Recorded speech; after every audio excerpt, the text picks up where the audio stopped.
વિદ્યાર્થી મિત્રો, very good morning to all of you. Chapter number 5 પૃષ્ઠ રસાયણ વિજ્ઞાનની અંદર આપણે ચર્ચા કરતા હતા. આગળના લેક્ચરની અંદર આપણે પૃષ્ઠ રસાયણ વિજ્ઞાનની અંદર બે ટોપિકનો કદાચ ચર્ચા કરેલી હતી. અધિશોષણ અને અવશોષણ વચ્ચેનો તફાવત, અને ત્યારબાદ આપણે ચર્ચા કરેલી હતી અધિશોષણની ક્રિયાવિધિ, કે શા માટે અધિશોષણ છે એ થાય છે. તો એમાંથી અમુક કારણો આપણે મળેલા હતા કે અધિશોષક જે છે બરાબર એ છિદ્રાળુ હોય છે અને એની સપાટી પરનો રહેલો કણ એ અસંતુલિત બળ અથવા અવશેષી બળ અનુભવે છે, જેના કારણે સપાટી પર આવતા જે બીજા કણો છે એ પોતાની સપાટી ઉપર આકર્ષે છે. એટલે પૃષ્ઠ ઘટના છે, ઉષ્માક્ષેપક ઘટના છે, આ બધી ચર્ચા જનરલી આપણે કરી બરાબર, કે જેમ જેમ અધિશોષણ થતું જાય એમ ડેલ્ટા એચ નું મૂલ્ય ઓછું ઋણ થતું જાય. એક સમય એવો આવે કે એ મૂલ્ય સમાન થાય ને ડેલ્ટા જી નું મૂલ્ય 0 થાય, ત્યારે પ્રક્રિયા સંતુલનમાં હોય. આ ચર્ચા આપણે કરી હતી. હવે અધિશોષણની અંદર ફરી પાછું કહું છું, 4-5 શબ્દો આપણે જોવાના હતા. અધિશોષણ કોને કહેવાય? તો આપણે જોયું હતું કે અધિશોષકની સપાટી પર અધિશોષિતના વાયુઓ આવે, આકર્ષાય અને સપાટી પર જળવાય રહે, એને શું કહેવાય? અધિશોષણ કહેવાય. જેના વડે થાય એને શું કહેવાય? અધિશોષક. જેનું અધિશોષણ થાય એને શું કહેવાય? અધિશોષિત. કોઈ કારણોસર સપાટી પરના અણુઓ છે એ દૂર થાય, મતલબ દબાણ ઘટાડવાથી ને તાપમાન વધારવાથી આવું થાય, તો એને આપણે કહેતા હતા અપશોષણ. જો માત્ર સપાટી પર અણુઓ આકર્ષાય ને જળવાય તો એને અધિશોષણ કહેવાય. અને અધિશોષકના જથ્થાની અંદર દાખલ થાય તો એને શું કહેવાય? અવશોષણ. અધિશોષણ અને અવશોષણ બંને ઘટનાઓ જો સાથે બને તો આપણે એને નામ આપ્યું હતું શોષણ. આપણે ચોકના ટુકડા વાળી વાત મેં તમને કરેલી હતી. તમે ટેક્સ્ટબુકમાં ચાક શબ્દ વાપર્યો છે બરોબર, કે ચાકના ટુકડાને પણ ચોકનો ટુકડો તમે કહો એટલે ચાકના ટુકડાની જ વાત કરે, વસ્તુ બંને એક છે. ઓકે, પૃષ્ઠ રસાયણ વિજ્ઞાનની અંદર આપણે આગળના ટોપિક ઉપર વાત કરીએ તો આપણે આપેલું છે કે અધિશોષણના પ્રકાર.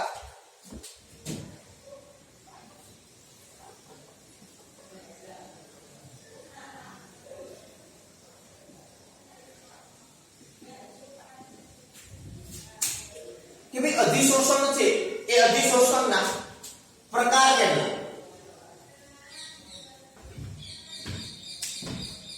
તો હવે પહેલી વાત તો એ છે કે પ્રકાર નક્કી કેમ થાય, કે આટલા પ્રકાર છે એ ખબર કેમ પડે આપણને કે આટલા જ પ્રકાર અધિશોષણના છે?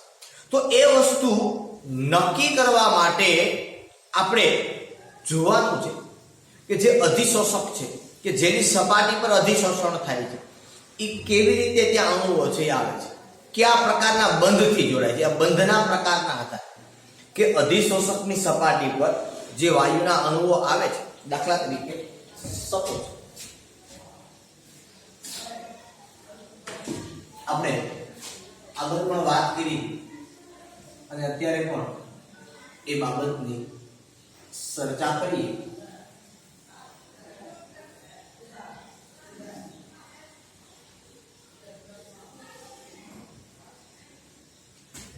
બરાબર, કે ભાઈ આ આપણો અધિશોષક છે અને અહીંયા આ અધિશોષિતના અણુ છે.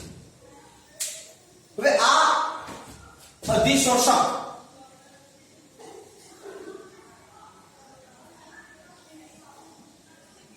અને આ છે અધિશોષિત. શું છે?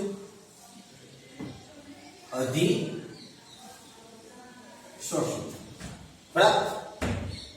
હવે એ આ સપાટી પર જ્યારે આવે છે, હવે તમને બધાને ખબર છે કે ભાઈ આ સપાટી પરના અણુઓ છે એ આ છિદ્ર રચના ધરાવે છે. તમને બધાને ખબર છે આ વસ્તુ કે અહીંયા આ અણુઓ છે એ છિદ્રાળુ હોય બરોબર. કે હવે કે જ્યારે આ અણુઓ છે એ અહીંયા આ સપાટી પર આવે છે ત્યારે આ છિદ્રોની વચ્ચે દાખલ થાય. ક્યાં દાખલ થાય? હંમેશા આ જે છિદ્રો હોય અધિશોષકના એ છિદ્રોની અંદર દાખલ થાય. પ્રશ્ન એ છે કે આ અધિશોષિત અને આ અધિશોષક, આ બે જ્યારે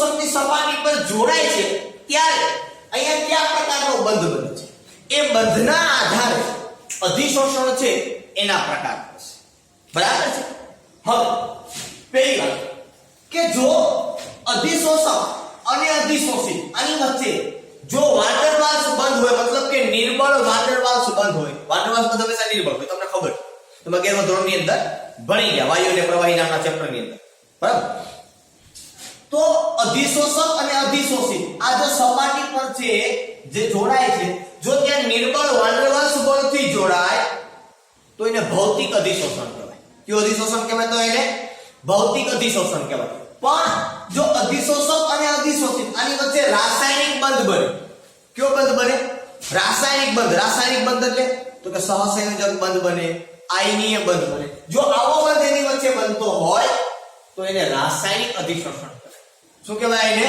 રાસાયણિક અધિશોષણ મગજમાં બેઠું ફરી પાછું કહું છું કે જો અધિશોષક અને અધિશોષિત આની વચ્ચે જો અહીંયા નિર્બળ વાંડરવાલ્સ બંધ બનતો હોય શું બનતો હોય નિર્બળ વાંડરવાલ્સ બંધથી રચના થતી હોય આ બે જોડાતા હોય તો એને ભૌતિક અધિશોષણ અને જો આ બે વચ્ચે રાસાયણિક બંધ બનતો હોય તો એને શું કહેવાય તો કે એને રાસાયણિક અધિશોષણ કહેવાય બરોબર રાસાયણિક બંધ એટલે ક્યાં તો મેં તમને કીધું કે આયનીય બંધ હોય સહસંયોજક બંધ હોય જો આવા બંધની રચના થતી હોય તો એને શું કહેવાય રાસાયણિક અધિશોષણ તરીકે ઓળખવામાં આવે તમને જશે આની વચ્ચે એને શું હું માનો કે હું તમને આ નિકલનો ટુકડો છે ને અહીંયા હાઇડ્રોજન વાયુ છે તો એ રાસાયણિક બનતી હોય તો રાસાયણિક અધિશોષણ બરોબર છે એ સિવાય કોઈ હોય તો મેં તમને કીધું જો ચારકોલના ટુકડા ઉપર હવાના જે કણો છે સિલિકા જેલ છે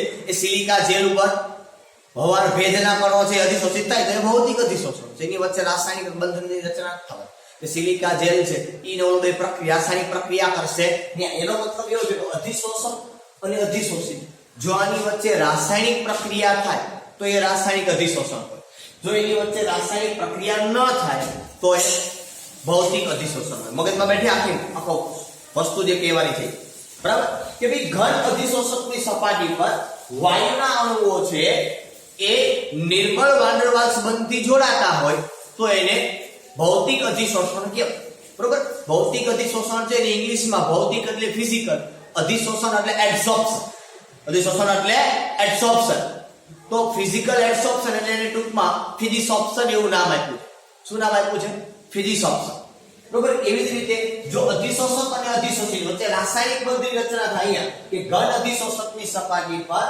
વાયુના અણુઓ એ રાસાયણિક બંધ દ્વારા જોડાય તો અહીંયા વાયુ અને આપણા સિલેબસમાં જનરલી એવું છે બરાબર હું તમને સિમ્પલ ઘણા બધા એક્ઝામ્પલ આપું કે કદાચ તમે આ બધી વસ્તુઓ છે કદાચ ભણેલા છો મારા ખ્યાલ આવું તમે ઘણી બધી વખત ભણેલા બરાબર સપોઝ હેબલ પ્રોસેસ છે કે nitrogen plus hydrogen in presence of nickel શું બનાવે બે મોલેક્યુલ હેબલ પ્રોસેસ તો નિકલ છે સોલિડ છે તો નિકલ અધિશોષક છે એની પર નાઇટ્રોજન હાઇડ્રોજનના વાયુઓ અધિશોષિત થાય અને પછી એમોનિયા બને એમ નથી બનતું આ વસ્તુ હકીકત આ સમજ આવે આટલું આવી તો ઘણી બધી તમારે તમે SO2 O2 થી SO3 બનાવો વેનેડિયમ પેન્ટોક્સાઇડ આ સોલિડ તો V2O5 અધિશોષક છે SO2 ને O2 આ સપાટી પર આવે અધિશોષિત થાય પછી SO3 બને એમ બનતો નથી બરાબર પાછી તો લોટ ઓફ તમે એક્ઝામ્પલ આવો તો ભણી ગયા આવા તમે લોટ ઓફ તમારા તમે આવું ભણ્યા છો કે ઇથિન છે એનું નિકલ છે કે પ્લેટિનમ છે કે પેલેડિયમ છે એની સપાટી પર પ્રક્રિયા થતું કે ઊંચું દબાણ બરાબર તો આની તમને ઇથિન આપે તો એમને ન થાય ભાઈ એ પહેલા તો ઇથિન વાયુ હોય એ આ પ્લેટિનમ કે નિકલની સપાટી પર એ સપાટી પર અધિશોષિત થાય પછી ઇથિન બનાવે એ પછી નિકલ હોય કે પ્લેટિનમ કે પેલેડિયમ હોય આ બધા ઘન પદાર્થ અધિશોષક છે ઊંચું દબાણ તમને ખબર છે કે આ તમને આગળ સમજાવ્યું તો આ ઉબંધ પાત્રની અંદર અને તમને ખબર છે એ પ્રમાણે દબાણ વધે તો અધિશોષણ વધે કારણ કે દબાણ ઘટે તો અધિશોષણને બદલે અવશોષણ થાય સપાટી પર ના ઓછું આપી દે દબાણ ઘટવાથી તાપમાન વધવા એ તમે લખતા ઊંચું દબાણ આવું થાય તો આ બધી જ પ્રક્રિયાઓ જે તમે પહેલા મને 11મા ધોરણમાં ભણેલા છો આ બધી પ્રક્રિયાઓ તો આ બધી અધિશોષણ છે એ દિવસે તમને કહેવામાં આવ્યું નહોતું કે તમને ખબર પણ નહોતી અને ત્યારે તમને કહેતા બધી કથામાંથી કરવી પડે ને એટલે ન કે તમને જે તે સમયે શિક્ષક કે ભાઈ અધિશોષક ને અધિશોષિત ને અવશોષણ ને પૂછડું ફલાણું ઢીકડું આ બધી વાત ન કરે, હું કામ ન કરે તો કે આ બધી ચર્ચા જે તે સમયે કરી પડે, જે તે સમયે ચર્ચા કરે એટલે આગળ કેટલા લેક્ચર આપણે દેખીએ ખાલી માહિતી માટેના જ છે. એમાં તમને એક્ઝામમાં કાઈ આપું છે કે અધિશોષક કોને કહેવાય, અધિશોષિત, પણ આ તમને ખબર હોય તો જ મજા આવે, બાકી કામ કરે તો મજા ના આવે. બરાબર છે? હા તો અધિશોષણની ક્રિયાવિધિ કદાચ તમને પૂછે પણ એમાં એમસીક્યુ પૂછવામાં આવે. બરાબર? તો કહેવાનો આખો મતલબ એ છે કે આ તમે ઘણી બધી પ્રક્રિયાઓ ભણી ગયા છો. આ બધા રાસાયણિક અધિશોષણ છે. આ બધા ક્યાં અધિશોષણ છે? રાસાયણિક અધિશોષણ છે. બરોબર? ઝેરી હવાનું વાતાવરણ હોય, માનો કે ક્લોરીનનું ઝેરી વાતાવરણ એક બંધ રૂમની અંદર હોય. બરાબર? કોઈ કેમિકલની ફેક્ટરી છે કે કોઈ વાયુ બનાવે જે ઝેરી વાયુ છે ખરેખર. હવે માનો કે ત્યાં કાંઈક દુર્ઘટના બની છે તો ઓલા લોકો જે આગ વસ્ત્રો પહેરીને જાય, બરોબર, અગ્નિપ્રૂફ જેને આપણે કહેવાય ફાયર પ્રૂફ કપડા પહેરીને જાય તો એનો જે ભાગ છે એની ઉપર ચારકોલ હોય. શું કામ? તો કે બીજા જે વાયુઓ છે એ વાયુ એની સપાટી પર અધિશોષિત થઈ જાય બધા, એટલે એ રૂમની અંદર ઝેરનું પ્રમાણ ઘટી, એટલે એ વ્યક્તિઓ છે ત્યાં અંદર કામ કરી શકે સરળતા. સમજમાં આવે આખી વાત?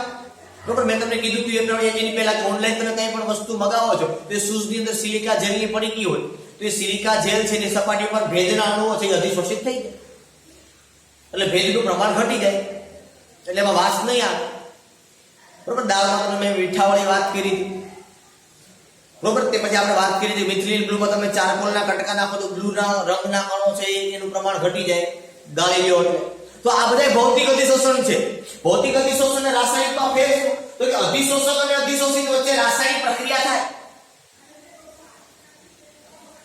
અધિશોષક અને અધિશોષિત વચ્ચે જો રાસાયણિક પ્રક્રિયા થાય તો એ શું કહેવાય? રાસાયણિક પ્રક્રિયા થાય એટલે ઇલેક્ટ્રોન જાય દૂર એવું નહીં. માનો અહીંયા માનો આવું થતું પણ નિકલ સમય આ પ્રક્રિયા કરે જાય કોઈ અને આપણે શું કહીએ છીએ ઉદ્દીપક. ઉદ્દીપકનું કાર્ય શું? તો કે પ્રક્રિયામાં વપરાય ને પ્રક્રિયાની અંતે ફરી પાછું મળે. વપરાય તો છે ને ભાઈ, કે નથી વપરાતો? આ વપરાય છે ને ફરી પાછું તમને મળે છે. એમને પ્રોસેસ થતી નથી. જનરલી એવું હોય છે, તમે જાણકારી માટે કહી દઉં કે જનરલી કેવું થાય તો કે ભાઈ નાઇટ્રોજન અને હાઇડ્રોજન આ નિકલ સાથે જોડાય. પહેલા આ નિકલ સાથે જોડાય અને પછી આ જે તૂટે, નિકલના સપાટીના કારણે તૂટે, બરાબર, અને પછી એમાંથી એમોનિયા બને. એમોનિયા નથી બનતો, પહેલા તો જોડાય છે, રાસાયણિક બધી રચના થાય છે અને પછી એ બને. ઉદ્દીપક આપણે સ્પષ્ટપણે કહીએ છીએ કે ઉદ્દીપક છે એ શરૂઆતમાં વપરાય છે પણ પ્રક્રિયાની અંદર ફરી પાછો મળી આવે. એનો મતલબ એવો નથી કે કામ જ નથી કરતો, કામ તો કરે છે. તો તમે કેમ કે ફિઝિક્સની અંદર સ્થાનાંતર શૂન્ય થઈ ગયું, એ માનું કામ શૂન્ય જેવું થઈ જાય કે પહેલા પ્રક્રિયાનો વપરાય હતો, ફરી પાછો પ્રક્રિયાની અંદર ફરી પાછો મળી આવે તમને હતો એમ, એટલે કામ થઈ ગયું. પણ એની સપાટી ઉપર તો પ્રક્રિયા થાય છે, એના કારણે થાય છે. એ ન હોય તો એમોનિયા ન બને. સમજ આવી વાત કે નિકલ ના હોય તો એમોનિયા બને નહીં. અને રાસાયણિક અધિશોષણ કહેવાય નહીં કે ભૌતિક અધિશોષણ. એવું નથી સમજવાનું કે આનો ઇલેક્ટ્રોન આ નિકલ ને નાઇટ્રોજન પ્રક્રિયા કરવા જોઈએ, એવી રીતે પ્રક્રિયા કરવાની વાત નથી થાય. એની સપાટી ઉપર કોઈ રાસાયણિક બંધની રચના થવી જોઈએ. શું થવું જોઈએ? રાસાયણિક બંધની રચના. જે થાય છે મેં તમને કીધું આ પ્રમાણે પ્રક્રિયા છે. આ હોય તો આ પ્રમાણે પ્રક્રિયા છે. કદાચ હજી આપણે આગળ ઉપર જશું, કદાચ તમને મિકેનિઝમ આપશે તો આપણે એનો પણ અભ્યાસ કરશું.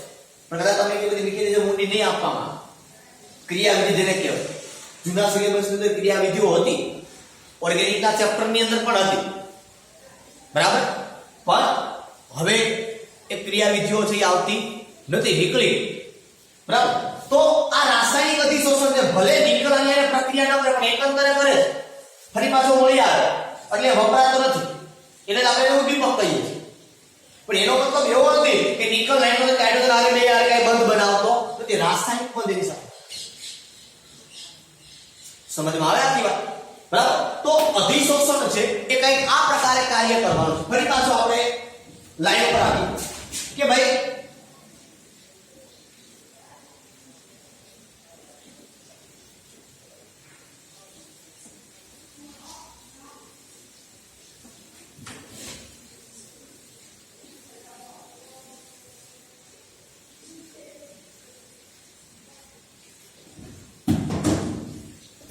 ફરી પાછા આપણે આપણા ટોપિક ઉપર આવીએ કે વાત શું કરતા હતા અધિશોષણના પ્રકાર કઈ રીતે પડશે તો કે અધિશોષકની સપાટી પર કયા પ્રકારનો બંધ બને છે નિર્બળ વાંદરવાસ બંધ બને છે તો ભૌતિક અધિશોષણ રાસાયણિક બંધની રચના થાય છે તો રાસાયણિક અધિશોષણ ઓકે લખીએ આપણે વ્યાખ્યાન કરતો આઈડિયા આવશે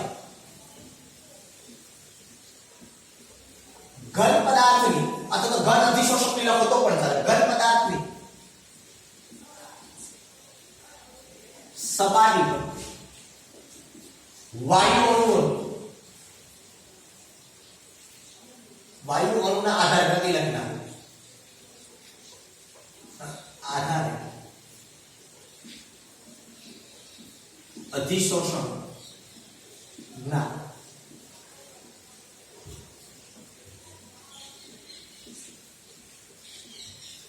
બે પ્રકાર છે કે ઘન પદાર્થની સપાટી પર વાયુ અણુના આધાર બરાબર છે કે ઘનની સપાટી પર વાયુના અણુના આધાર કે વાયુ અધિશોષકના આધાર અધિશોષણ છે બે પ્રકાર પડે કે ઘન અધિશોષક ઘન હોવો જોઈએ અને અધિશોષિત વાયુ હોય તો આવા અધિશોષણના બે પ્રકાર પડે બીજા કોઈની વાત નથી કરતા સમજ આપણે કહેતા ઘન હોય તો હાલે નહીં વાયુ છે તો વાયુ એટલે પ્રવાહી હોય તો પણ ચાલે મેં તમને કીધું મિથિલિન બ્લૂના દ્રાવણમાં ચારકોલ નાખો તો ચારકોલ અધિશોષક છે મિથિલિન બ્લુ પ્રવાહી પણ આપણે માત્ર શેની વાત કરીએ છીએ અધિશોષક ઘન અને વાયુ અધિશોષક બરોબર ઓકે વાત કરીએ આપણે કે ઘન અધિશોષકની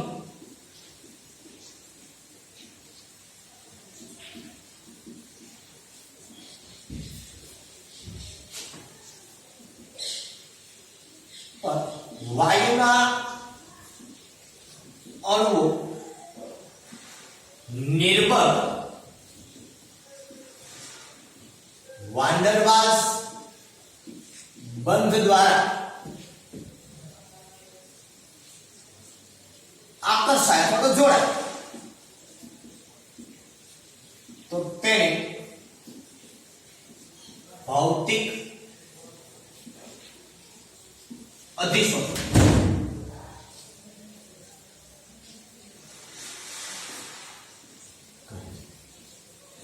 આ ભૌતિક અધિશોષણ છે એને બીજું ફિઝિસોપ્શન પણ કહેવાય ફિઝિસોપ્શન કઈ રીતે કહેવાય છે બરાબર કે ભૌતિક છે એને ઇંગ્લિશમાં કહેવાય ફિઝિકલ પ્લસ અધિશોષણ જેને ઇંગ્લિશમાં કહેવાય એબ્ઝોર્પ્શન નંતર કદાચ આપણી સરળ ભાષામાં સરળ ઇંગ્લિશમાં કહીએ આને એબ્ઝોર્પ્શન આ બંને શબ્દને જોડી અને આ લોકોએ અહીંથી ફિઝિબિલિટી અને અહીંથી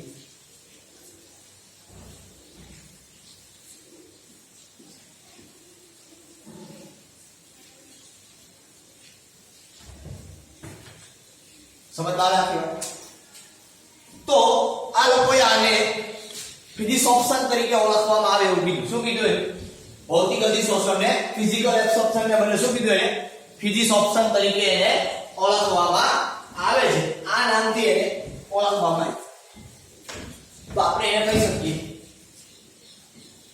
કે ભૌતિક અધિશોષણને ફિઝિસોપ્શન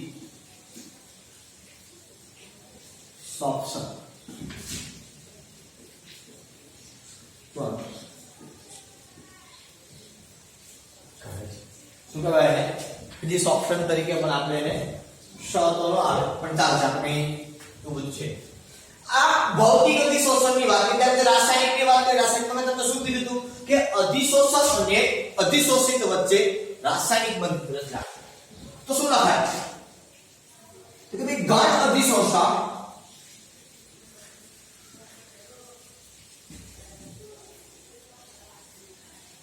ની સપાટી પર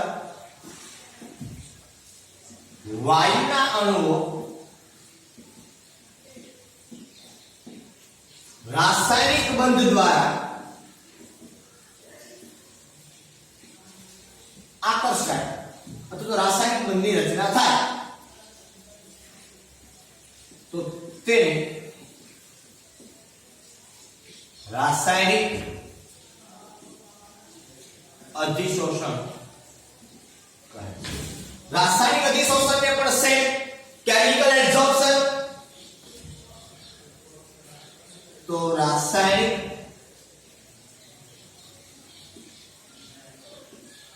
અધિશોષણને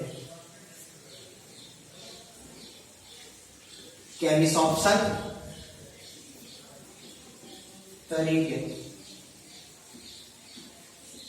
ઓળખવામાં આવે છે. બરોબર. એ રાસાયણિક અધિશોષણ છે શું કહેવાય? કેમિસોપ્શન. Chemical absorption. આ ફિઝિકલ હતું એને બદલે કેમિકલ એટલે એને કહેવાય કેમિસોપ્શન. એટલે આ બંને જે શબ્દ આપણી સામે વાપરેલા છે કે ફિઝિસોપ્શન અને કેમિસોપ્શન એ બંને શબ્દ એ સેમ જ છે. બરોબર. ટૂંકમાં ઇંગ્લિશના શોર્ટ વર્ડ આપેલા ભૌતિક અધિશોષણ અને રાસાયણિક અધિશોષણને બદલે ફિઝિસોપ્શન અને કેમિસોપ્શન. બરોબર. તો અધિશોષણ છે એના બે પ્રકાર પડ્યા. ક્યાં ક્યાં? ભૌતિક અધિશોષણ અને રાસાયણિક અધિશોષણ. આ મુખ્ય એના બે પ્રકાર થઈ. ક્યાં ક્યાં? ભૌતિક અધિશોષણ અને રાસાયણિક અધિશોષણ ને બાંધું જ ખાલી. બરોબર છે? યાદ રાખો અધિશોષણ એટલે અધિકમ બંધાઈ નહીં ખરેખર આ રીતે લખાય નહીં અને અધિશોષક થાય, અધિશોષિત થાય, અધિશોષણ થાય, ઘણું બધું થાય. પણ આપણે અધિશોષણ છે એવું તમારે સમજવાનું છે. ઓકે.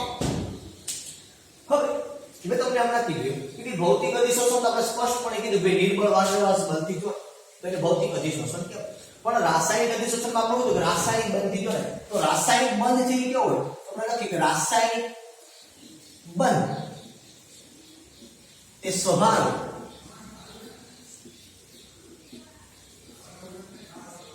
સહસંયોજક અથવા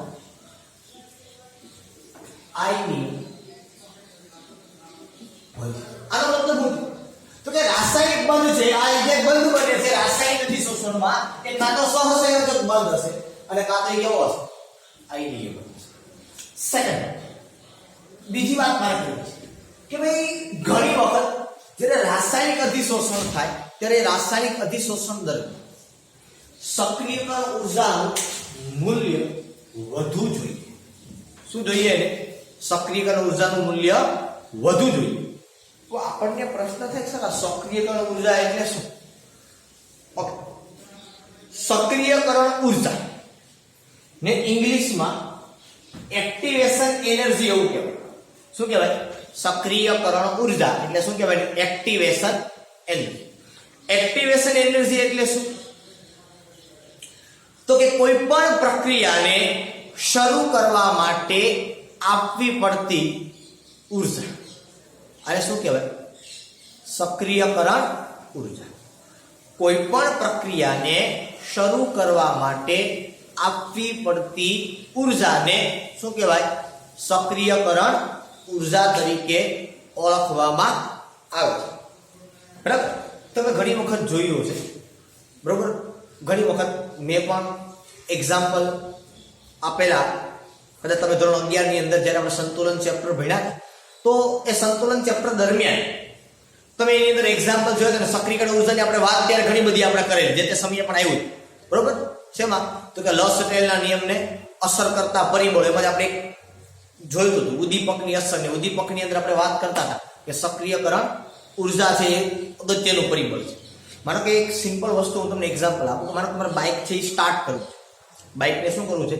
સ્ટાર્ટ કરવું છે. તો બાઇકને સ્ટાર્ટ એન્જિનને સ્ટાર્ટ કરવા માટે તે પહેલા ધક્કો મારવાની ઉર્જા છે. બરોબર. તો સ્ટાર્ટ કરવા માટે ઉર્જા આપવી પડે ને કાંઈ કાંઈ. તો એ ઉર્જા છે એને કઈ ઉર્જા કહેવાય? સક્રિયકરણ ઉર્જા. સપોઝ હું તમને એમ કહું કે મારે તમારે લાકડું સળગાવવું છે. લાકડું તો તમારે શું કરવું પડે? તો કે એની ઉપર પહેલા કેરોસીન છાંટવું પડે થોડુંક એવું, કાં તો કાગળિયા એવું રાખવું પડે ને પછી દિવાસળી કરીએ પછી લાકડું સળગે. ઓકે. તમારે પેટ્રોલને સળગાવવું છે તો માત્ર દિવાસળી કરશો ને તો પેટ્રોલ સળગી જશે. તમારે ગેસને સળગાવવો છે તો માત્ર તમારે સ્પાર્ક કરવો પડશે લાઇટર. એનો મતલબ એમ કે ગેસ છે ને એ સક્રિયકરણ ઉર્જા નીચી છે કે માત્ર સ્પાર્કથી પણ એ સળગી જશે. જ્યારે પેટ્રોલ છે ને એ સ્પાર્કથી નહીં સળગે, એને વધારે સક્રિયકરણ ઉર્જા મતલબ એને સળગાવવા માટે વધુ ઉર્જા આપવી પડશે. લાકડું તો કે એની સક્રિયકરણ ઉર્જા ખૂબ જ કેવી છે? નીચી છે કે એના કારણે તમારે એને વધારે ઉર્જા આપવી પડશે. બરોબર. તો પ્રક્રિયાને શરૂ કરવા માટે તમારે જે ઉર્જા આપવી પડે એટલે એનો મતલબ શું થયો, લાકડાને નિષ્ક્રિયકરણ ઉર્જા કેવી રીતે ખૂબ જ ઊંચી, કારણ કે તમારે એને વધારે ઉર્જા આપવી પડે શરૂ કરવા માટે, અને શરૂ કરવા માટે જે ઉર્જા આપવી પડે એને કઈ કહેવાય, સક્રિયકરણ ઉર્જા. તો લાકડાને તમારે સૌથી વધારે સક્રિયકરણ ઉર્જા જોશે, ગેસમાં સૌથી ઓછી સક્રિયકરણ ઉર્જા જોશે. આવી જ રીતે માણસોની અંદર પણ હોય. આપણે કહીએ ને અમુક નાને ઈશારો કાપી છે, એનો મતલબ ઈશારો કાપી છે એનો મતલબ એવો થયો કે એની સક્રિયકરણ ઉર્જા ખૂબ જ નીચી છે ભાઈ. અને સારામાં સારી વસ્તુ છે કે ખાલી તમે ઈશારો કરો તો સમજી જાવ. મતલબ ક્લાસમાં આપણે બેઠા હોય તો અમુક વિદ્યાર્થી મને કોઈ પ્રવૃત્તિ કરતો જે ખરેખર ક્લાસની અંદર કરવાની ના હોય, કોઈ વાતો કરતા હોય, કોઈને પેન અંબાવતા હોય, કોઈ બીજી કોઈ પ્રવૃત્તિ કરતા હોય, તો આપણે ખાલી શિક્ષક ખાલી ભણાવતા હોય, ચાલુ ટોપિકમાં વાત કરતા હોય, આપણે જનરલી અધિશોષણ ના રીતે આપણે ખાલી સામે જોઈએ ખબર પડી ઓકે સાહેબ મારી સામે જોયે શું કામ કે હું રૂપાળો છું એટલે નહીં, કાંઈક આ પ્રવૃત્તિ કરું એટલા માટે મારી સામે, તો એમાં સમજી જાય. તો એનો મતલબ એમ કે વિદ્યાર્થીની સક્રિયકરણ ઉર્જા ખૂબ જ નીચી છે, મતલબ બહુ સારી વાત છે કે સમજી ગયો કે એની પ્રવૃત્તિ બધી બંધ કરી દીધી. અમુક અઘરી નોટો એવી હોય જેને તમારે મોઢેથી બે ત્રણ વખત કયો છતાં પણ ના સમજે, બીજા દિવસે પાછો હતો એમને એની પ્રવૃત્તિ ચાલુ કરે પાછું. તો એનો મતલબ એમ કે એની સક્રિયકરણ ઉર્જા ખૂબ જ ઊંચી છે. બરાબર.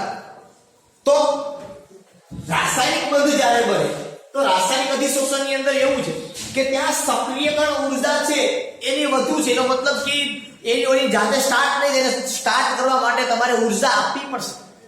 મને કે નાઇટ્રોજન ને હાઇડ્રોજન થી નિકલના સંપર્કમાં આવી જાય, નાઇટ્રોજન ને હાઇડ્રોજન નિકલના સંપર્કમાં આવે તો એમોનિયા બનાવવા નહીં મળે. એને તમારે સક્રિયકરણ ઉર્જા આપવી પડશે, અને એ સક્રિયકરણ ઉર્જા વધારે આપવી પડે, ઓછી સક્રિયકરણ ઉર્જાથી થતું નથી. એટલા માટે ઘણી વખત જે રાસાયણિક અધિશોષણ છે એને સક્રિયકૃત અધિશોષણ તરીકે પણ ઓળખવામાં આવે છે. બરોબર. લખીએ આપણે એ મુદ્દાની વાત કરતા હતા. એ મુદ્દા કે રાસાયણિક અધિશોષણ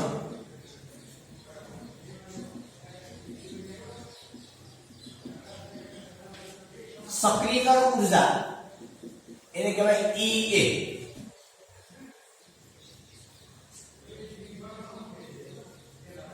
ખૂબ જ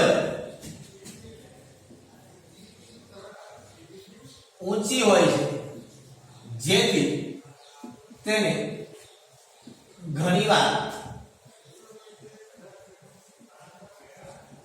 સક્રિયકૃત અધિશોષણ તરીકે પણ ઓળખવામાં આવે છે. બરાબર. કે ભાઈ રાસાયણિક અધિશોષણ છે એ શરૂ કરવા માટે પ્રક્રિયાને સપાટી પર અધિશોષિત થવા માટે બરોબર એને ઉર્જા આપવી પડે, એમને પ્રક્રિયા કરવાનો નથી. બરોબર. અને એ સક્રિયકરણ ઉર્જા એની ઊંચી હોય છે, મેં તમને હમણાં કીધું. બરોબર. એટલા માટે એને ઘણીવાર સક્રિયકૃત અધિશોષણ તરીકે પણ ઓળખવામાં આવે છે. હવે જનરલી એવું હોય કે ભૌતિક અધિશોષણ છે ને એ નીચા તાપમાને થાય. ભૌતિક અધિશોષણ ક્યાં થાય? નીચા તાપમાને. અને રાસાયણિક અધિશોષણ છે રાસાયણિક અધિશોષણ એટલે રાસાયણિક પ્રક્રિયા, અને રાસાયણિક પ્રક્રિયા છે જનરલી નીચા તાપમાન ના થાય, એના માટે તાપમાન ઊંચું જ હોય. તમે જનરલી જોયું કે 300 કેલ્વિન ને 350 કેલ્વિન ને 400 કેલ્વિન ને આ બધું ઊંચું તાપમાન હોય. નીચા તાપમાનની પ્રક્રિયા થાય નહીં, મતલબ કે સામાન્ય તાપમાનની પ્રક્રિયા થાય નહીં. માનો કે બરફ છે એનું પીગળવું, બરોબર, આપમેળે પીગળી જાય, ઉષ્માગતશાસ્ત્રની અંદર ભણી તો એ ભૌતિક પ્રક્રિયા થઈ. બરફનું પીગળવું એ રાસાયણિક પ્રક્રિયા નથી. કઈ પ્રક્રિયા થઈ? ભૌતિક પ્રક્રિયા, એની જાતે થઈ. બરોબર. પણ રાસાયણિક અધિશોષણ છે એ રાસાયણિક પ્રક્રિયા થઈ. મેં કીધું કે અધિશોષક અને અધિશોષિત વચ્ચે રાસાયણિક બંધની રચના. તો રાસાયણિક બંધની અંદર પણ જનરલી તાપમાન છે કેવું જોઈએ? ઊંચું જોઈએ. હવે ઘણી વખત એવું બને કે માનો કે એ પ્રક્રિયા ભૌતિક અધિશોષણથી થતી. કેમ થતી હોય? ભૌતિક અધિશોષણથી થતી હોય. પણ જો એમાં એકાએક તાપમાન વધારી દેવામાં આવે તો એ રાસાયણિક અધિશોષણ થાય. માનો સિમ્પલ એક્ઝામ્પલ મેં તમને આપું કે માનો તમે પાણી છે, બરફ છે, એ બરફને તમે વાતાવરણમાં મૂકો તો એ પીગળે છે, એનો મતલબ એ ભૌતિક અધિશોષણ છે. બરાબર. પણ તમે એને ગરમ કરો, સીધું તાપમાન વધારી દો એટલે ફટાફટ પીગળશે. તો એ કઈ પ્રક્રિયા થઈ ગઈ? પાછી પ્રોસેસ એક જ છે, બરફનું પીગળવું. પણ જો એ વાતાવરણના તાપમાને થાય તો એ ભૌતિક અધિશોષણ છે. પણ જો તમે તાપમાન વધારો અને એ પ્રક્રિયા થાય તો એ કઈ થઈ? ભૌતિક અધિશોષણ થઈ. બરાબર. આ મેં તમને જનરલી એક્ઝામ્પલ આપી. રાસાયણિક પ્રક્રિયા અધિશોષણ નથી, એ કોઈ અધિશોષણ નથી. એ તો પીગળવાની પ્રક્રિયા. માનો કે પાણી છે તમે બાલટી ભરીને ખુલ્લું મૂકી દો તો તમને ખબર છે કે ધીમે ધીમે જેમ જેમ સમય જશે એમ એ બાલટીમાંથી પાણી ઓછું થવાનું છે. તાપમાનના કારણે બાષ્પીભવન થશે. એ ભૌતિક અધિશોષણ મતલબ ભૌતિક પ્રક્રિયા છે. અધિશોષણ તો નહીં કહેવાય, શું કહેવાય? ભૌતિક પ્રક્રિયા. પણ એ પાણીને તમે ચૂલા ઉપર મૂકો અને પછી તમે ગરમ કરો એને, બરાબર, ગેસ સ્ટાર્ટ કરીને, અને એનું બાષ્પીભવન થાય તો એ રાસાયણિક પ્રક્રિયા થઈ. તો એનો મતલબ એમ કે ભૌતિક અધિશોષણ છે એ નીચા તાપમાને થાય, પણ જો એ અધિશોષણ થતું હોય અને તમે જો તાપમાન વધારી દો તો એ પ્રક્રિયા કઈ થઈ ગઈ? તો કે એ રાસાયણિક અધિશોષણ થઈ ગયું. તો આપણે એવું લખી શકીએ કે ભાઈ ઘણીવાર નીચા તાપમાને થતું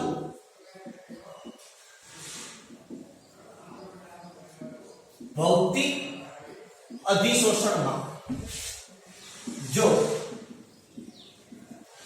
તાપમાન વધારવામાં આવે તો તે રાસાયણિક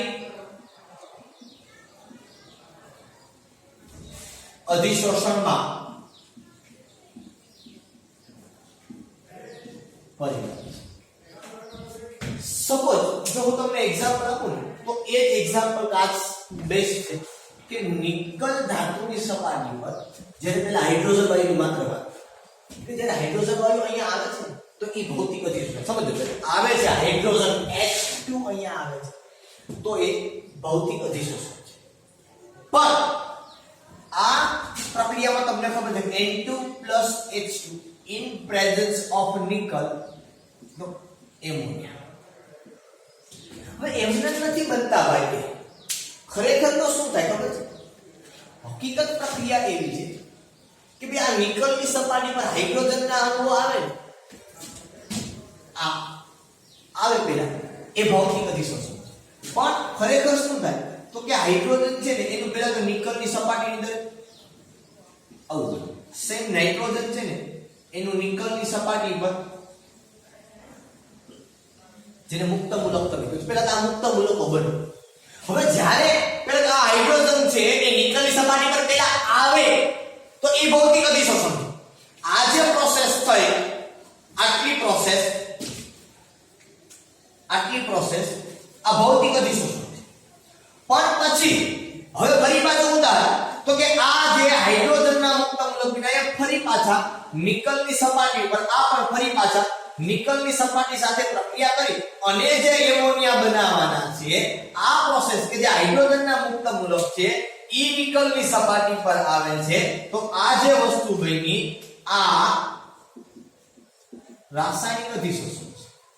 આ જે પ્રોસેસ થાય છે રાસાયણિક અધિશોષણ. અહીંથી તાપમાન વધ્યું આ નીચા તાપમાને પ્રક્રિયા થાય કે હાઇડ્રોજન છે કે ડાયહાઇડ્રોજન વાયુ એ નિકલની સપાટી પર પેલા જે અધિશોષિત થાય છે એ ભૌતિક અધિશોષણ. પણ પછી જે હાઇડ્રોજન પરમાણુઓ છે ઈ નિકલની સપાટી પર આવ્યા પેલા અહીં બરાબર એટલે H2 અહીં આવ્યો પણ સીધા આવશે નિકલ એટલે નિકલ ઉપર ઉદ્દીપકનું કામ કરશે એટલે પેલા H2 ને પોતાના અણુમાંથી પરમાણુની અંદર ફેરવે જેને આપણે મુક્ત મૂલક કહીએ પરમાણુની અંદર એને ફેરવી નાખશે અને આ પરમાણુઓ છે એ જોડાય અને એમોનિયા બનાવશે. એમનો એમોનિયા નથી બનતો. આ સમજો બરાબર છે. તો એ જોડાઈને બને તો આ પ્રક્રિયા જે થઈ ને મુક્ત મૂલકો નિકલ સાથે જોડાવ એ રાસાયણિક અધિશોષણ છે. એ ઊંચા તાપમાને નીચા તાપમાને ન થાય. Is it clear? તો તમે જનરલી જો તો આની અંદર નાઇટ્રોજન હાઇડ્રોજન હેબર પદ્ધતિ છે એની અંદર ભૌતિક અધિશોષણ પણ થાય છે અને સાથે સાથે રાસાયણિક અધિશોષણ પણ થાય છે. બરોબર? બાકી તમને પ્રક્રિયા સંતુલિત કરતા આવે છે કાઈ તમારે ત્રણ જોઈ બોલે અમુક ને આમ કેમ કે આમ ન થાય આમ બરોબર જ બરાબર. કાઈ તમે ત્રણ બોલો કાઈ તમે છ છૂટા એક આ ત્રણ જોડે છે વાત આપે. તો કહેવાનો આખો મીનિંગ એવો છે કે આ પ્રકારે અધિશોષણ છે એ થાય. આ તો માત્ર આપણે એના પ્રકાર પાડે બે પ્રકારના અધિશોષણ હોય ભૌતિક અધિશોષણ અને રાસાયણિક અધિશોષણ. યાદ રાખજો કે ભૌતિક અધિશોષણ છે એ નિર્મળ વાન ડેર વાલ્સ બંધના કારણે બને અને નીચા તાપમાને થાય. બરોબર છે. જ્યારે રાસાયણિક અધિશોષણ છે એ રાસાયણિક બંધ કે જે કયો રાસાયણિક બંધ તો કે સહસંયોજક બંધ અથવા તો આયનીય બંધના કારણે. બરોબર. અને એ જે બન્યું બરોબર એ રાસાયણિક બંધ થયું બરોબર. બીજી વાત આપણે એ કીધી કે રાસાયણિક અધિશોષણની અંદર સક્રિયકરણ ઉર્જાનું મૂલ્ય ઊંચું હોય એટલે ઘણી વખત એને સક્રિયકૃત અધિશોષણ તરીકે પણ ઓળખવામાં આવે છે. બરોબર. તો આપણે આવું કદાચ તમને કહી શકે કે સક્રિયકૃત અધિશોષણ નીચેનામાંથી કયું છે, કદાચ ઓપ્શન આવા આપે એમસીક્યુ ની અંદર તમને પૂછે. બરોબર. અને મેં તમને હમણાં કીધું કે નીચા તાપમાને ભૌતિક અધિશોષણ હોય એ પ્રક્રિયા થતી હોય જો તમે તાપમાન વધારો તો રાસાયણિક અધિશોષણની અંદર પરિણામ એટલે ઇન્ટરચેન્જ એની અંદર થાય. હવે આ અધિશોષણ જે થાય છે ભૌતિક અધિશોષણ અને રાસાયણિક અધિશોષણ એના ઉપર કયા કયા પરિબળો કેવી રીતે અસર કરે છે એનો તફાવત આપણે આપશું. એ આગળના લેક્ચરની અંદર જનરલી આ બાબતની આપણે ચર્ચા કરશું. ઓકે, ફરી પાછા આપણે નવા લેક્ચરની અંદર મળશું. ત્યાં સુધી બધાને Tata bye bye and C you. અગત્યની વાત છે ખૂબ જ શાંતિથી આને કામ તમારે કરવાનું છે. એક બે વખત જોવાનો સ્ટાર્ટિંગનો ભાગ છે એ તમારા મગજની અંદર ઉતરશે તો આગળના ભાગની અંદર કામ કરવાની મજા આવશે.